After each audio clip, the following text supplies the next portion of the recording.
സർവശക്തൻ നിനക്ക് പൊന്നും വെള്ളിയും ആവണം. പൊന്നിനെക്കാളും വെള്ളിയെക്കാളും വിലപ്പെട്ടവനായി ദൈവത്തെ കരുതണം, കാണണം. അങ്ങനെ കണ്ടാൽ പറയണം, അങ്ങനെ കണ്ടാൽ എന്ന് പറഞ്ഞാൽ അകത്ത് എപ്പോഴും ദൈവമാണ് വലുത്. മനസ്സിലായോ? പണം വേണം, പണം ദൈവം തരും. സൗകര്യങ്ങൾ വേണം, സൗകര്യങ്ങൾ ദൈവം തരും. അവസരങ്ങൾ വേണം, അവസരങ്ങൾ ദൈവം തരും. വഴികൾ തുറക്കപ്പെടണം, വഴികൾ ദൈവം തുറക്കും.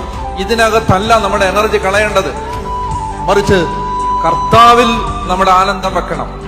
ദൈവത്തെ കൺമുമ്പിൽ കാണണം, ദൈവത്തെ മുൻനിർത്തി ജീവിക്കണം. ഇന്ന് രാവിലെ എഴുന്നേറ്റപ്പം മുതൽ ഇവിടേക്ക് വരുന്നത് വരെ ദിവസത്തിൽ എത്ര തവണ ദൈവമെന്ന വിചാരം ഉള്ളിൽ വന്നു? എത്ര നേരം പ്രാർത്ഥിച്ചു? എത്ര നേരം കർത്താവിന്റെ വചനം വായിച്ചു? എത്ര നേരം ദൈവത്തോട് സംസാരിച്ചു? ഉള്ളിൽ രാഷ്ട്രീയമാണോ വരുന്നത്? ഉള്ളിൽ മറ്റുള്ളവരെ കുറിച്ചുള്ള ചിന്തകളാണോ വരുന്നത്? അകത്തുകൂടി ഇങ്ങനെ പിടിതരാതെ നടക്കുന്ന ചിന്തകൾ എന്തിനെക്കുറിച്ചുള്ളതാണ്? നീ ദൈവത്തെക്കുറിച്ച് ഓർക്കാറുണ്ടോ? ദൈവത്തെക്കുറിച്ച് ചിന്തിക്കാറുണ്ടോ? ദൈവത്തിന്റെ തേജസ് വെളിപ്പെടാൻ ആഗ്രഹിക്കാറുണ്ടോ? ദൈവത്തിന്റെ മഹത്വം കാണാൻ ദാഹിക്കാറുണ്ടോ? ദൈവമേ, നീ എന്റെ കൂടെ വരണം എന്ന് ആഗ്രഹിക്കാറുണ്ടോ? ദൈവത്തിന്റെ സാന്നിധ്യത്തിന് വേണ്ടി കൊതിക്കാറുണ്ടോ?